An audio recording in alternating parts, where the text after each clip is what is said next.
a kind of opinion of mine that maybe told you something about the new manager search is further down the line than you might think. Now, I might be miles off it, but I think to make a decision on Leon Balogun, just to use him as an example, I'd be amazed if a potential new manager hadn't been asked about that. No, we need to assume that it's Kevin Thelwell, Niels Coppin, the people that are in there at the moment that are making decisions on these players that are out of contract. Now, with Ianis Hagi and Tom Lawrence, I think everyone expected that they'll be gone. That was kind of pretty much accepted. But there was a wee kind of swell of opinion towards the end of the season that Balogun, even at 37, might be worth keeping on. I certainly thought in this period, I can transition it's going to come up for Rangers. Keeping a guy like Balogun inside the building might not be a bad thing for his experience, for his quality, as he's shown as recently as the last Old Firm game at Ibrox. So I just think it's interesting that these decisions, someone's making these decisions. Kevin Thelwell isn't actually due to start with Rangers until June, isn't due to leave Everton, but he's obviously working away in the background ahead of coming into the club kind of full time. Someone's making these decisions on Rangers' squad, and it just got me thinking that, as I say, maybe this manager search, Rangers are leading you to believe it's obviously a work in progress at the minute. I think making these big decisions, even making the decision on Barry Ferguson so quickly after the last game of the season, tells me that they have a pretty good idea of who's going to be the new manager, and whoever that is clearly was happy to let the likes of Balogun and Hagi go.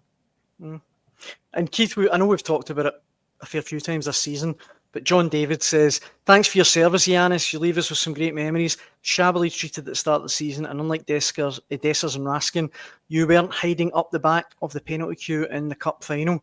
I'm a bit bemused by Ianis Hagi's treatment. I mean, I do think there was probably no way he would stay at Rangers, but I think he's a really talented player who Rangers will miss. Well, there was no way he'd stay at Rangers because Rangers didn't offer him a contract. Aye, that's a good point. So I think he was treated. I said it at the start of the season. I thought he was treated like a dog. I thought it was shameful the way that he was treated by Philippe Clement and the club in general. And I felt previous to that it was shameful the way that he was rushed off the premises by Michael Beale in order to make way for the big Sam Lammers revolution. No, for me, I feel really sorry for him because he's also one of these guys, I genuinely think he was settled, and I think he really took pride and, enjoyed playing for Rangers. I think he got what it means to people. And Balogun's the exact same. And what they've done there is, and what would concern me, I maybe take an opposite view to Scott. It looks to me as if this is the same recruitment department making the same decisions. Not understanding. You're right, Scott. Balogun, by the way, despite his age, Rangers' best central defender. Aye. And I don't think there's an argument to be had on it. So he's the last guy that you want to see first out the building. 100% they should have put something in front of him. They're not going to have to bust the bank to give him a year's contract. But, and he might be 4th, 5th choice centre-half.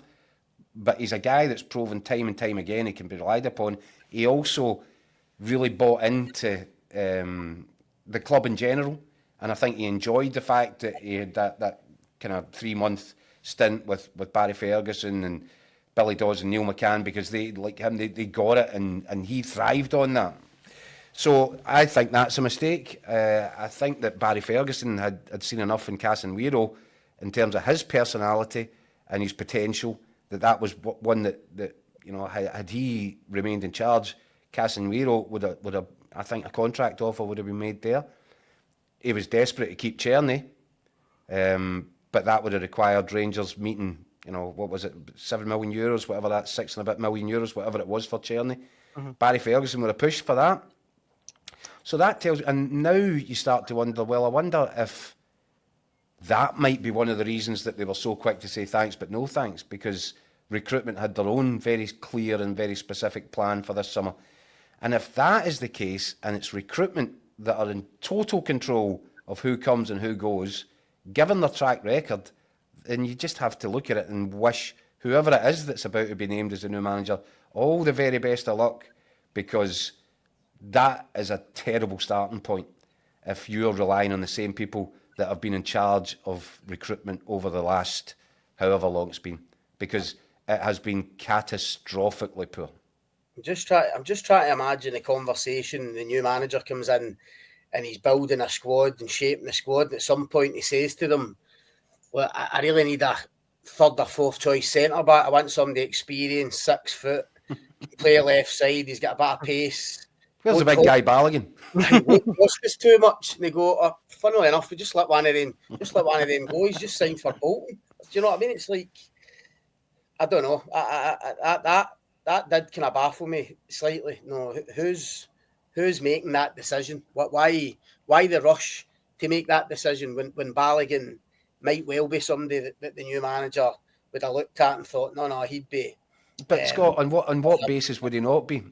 The only basis that he wouldn't be, and this is maybe getting to your point a little bit, is if a new manager is there, already signed and sealed, more or less, and has produced a list of targets that he wants and is certain that he can get, in which case you would say, right, well, Leon Balogun isn't going to feature at all on any basis because there's 4 or 5 players going to be in front of him.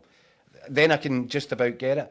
But on any other basis, unless you've got a list of targets and you know that you're going to get these guys and they've been identified and there's been some talks ongoing behind the scenes which leads you to believe that they guys want to come, unless you know all that for certain, why would you let the best current defender you've got at the club leave when it really wouldn't have cost you that much at all? He would have been more than willing to commit to Rangers, but Rangers haven't committed to him. Same with Hagi.